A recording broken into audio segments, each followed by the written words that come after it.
times will it execute now? 200 times. If I change box count, it's going to change what it counts up to. I'll leave it at 100.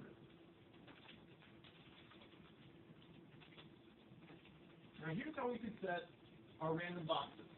We'd run through the whole list, and we'd give them some random number here instead of just 3. But I'll get to that later. I want to talk about, I just want to make sure everyone feels comfortable with for loops. It's just repeating code. So instead of me writing rectangle box 1, rectangle box 2, right? It's just me writing this out 100 times. I have to make the list that's 100 long. Run this code 100 times and just change which box you're giving starting values to. The first time this runs, I will be 0. Boxes of I, right? When you're grabbing something from an array is like it's a list. It's a list of values. So when you want to access a member of the list, you have to say what position in line they are. So as it counts up, it's going to check every line position, every position in my array, and give that particular object some value.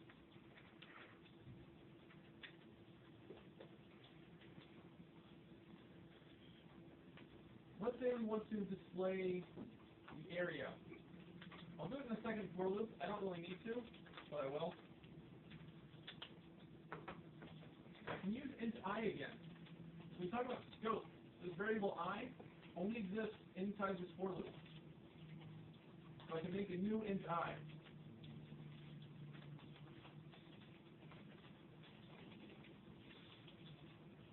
And I'll just say, print out the area of this box. So boxes of I dot width times boxes of I dot height.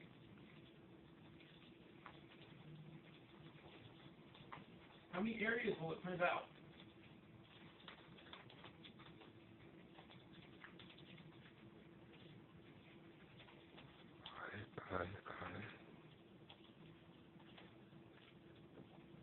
What's it going to start counting at? This is for loop.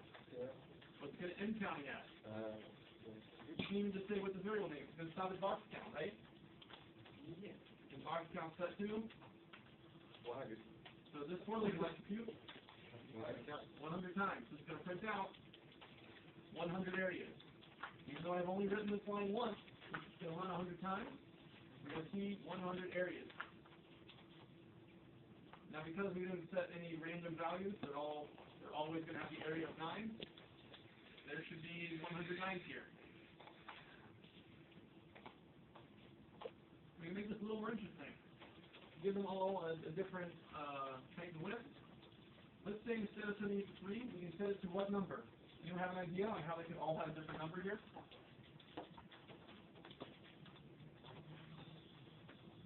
Using markers. What variable in this for loop is different every time it executes?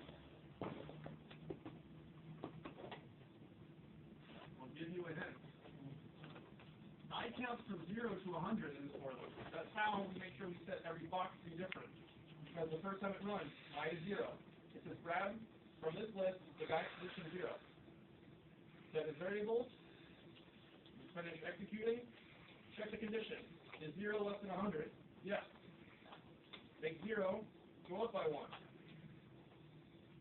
Then check. Boxes, position 1, set as width and height. And so on and so forth until it finishes the list. So I can say your height and width are I. What's the height and width of the first object in the array going to be? If their height and width are I, what's the first object's height and width going to be equal to? 0. 0. Is there ever going to be a time where an object's width and height could be different according to this code? Yes. No. No.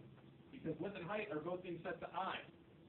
And unless the value of I changes somewhere between these two lines, it's going to be the same number that time, right? All these rectangles will be squared, is what I'm trying to say. If change that. But first, I don't want a box that's height and width is 0, so I'll say +1. What's the smallest rectangle height and width going to be? 1. What's the largest rectangle's height and width going to be? 100. If you wanted all of your rectangles to be a certain proportion, without changing that we're using I and I plus 1, what can we do? What if I said I wanted every rectangle's width to be double the height? I want every rectangle to be 2 by 1.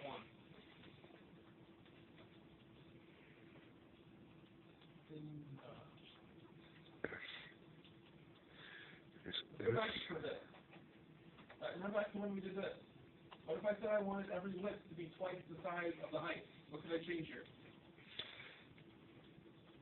Change it to 6. Change it to 6. How do you get the number 6? 2 times 2. You multiply 3 times 2. So why not this? Multiply I plus 1 times 2, and leave height as I plus 1. Every width will be 2 times I plus 2, while every height will just be I plus 1. 2 times I plus 1 and I plus 1.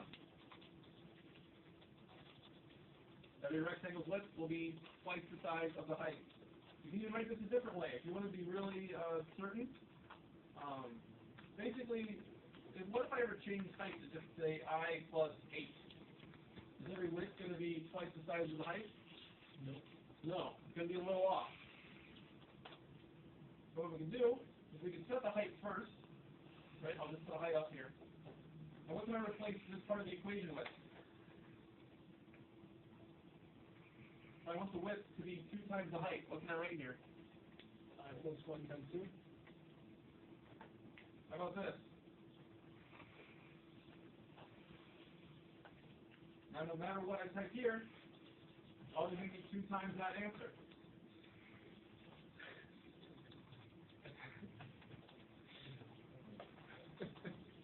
Grab some position in the box list, set that particular object height, I plus 1, grab that same position, set its width, to be that same position's object, height times 2. No matter what I set here, since it's going to get stored in height, this will always be 2 times height as the width.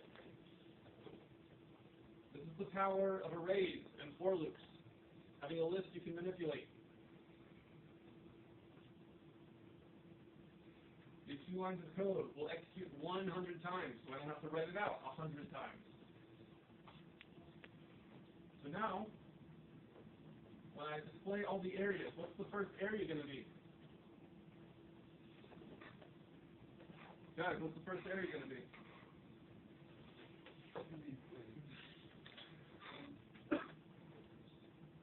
What's an area made up of? Height times width. On the first part of that for loop, what will I be equal to? 100 What will I be equal to the first time that code runs? 0. I set the height to what? I plus 1. 0 plus 1 is a 1. I set the width to what? 2 times height. What did I just say the height will be? 2. The height will be 1. The width will be 2. 1 times 2 is what? So the area for the first one will be 2. Second execution. What will I be on the second run?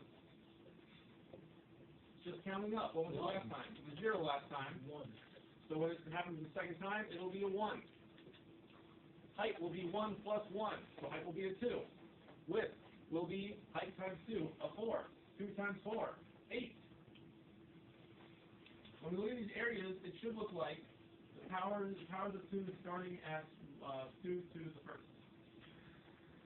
This is just storing data. It wouldn't like make a rectangle around a rectangle around a rectangle. Where? My apologies. Say it again? It wouldn't like make a rectangle. It's gonna. Are they gonna be next to each other or like around each other? We have yet to set any type of positioning data for our rectangles. So these should all be squares times 2. Well, the first square is 1 times 2 is 2. Then a 4. Then a 9. That should be. doing business, I know that was 3 times 3, with almost a 6. We got 18. And it should have been 4 times 8, and then 5 times 10, and then 6 times 12.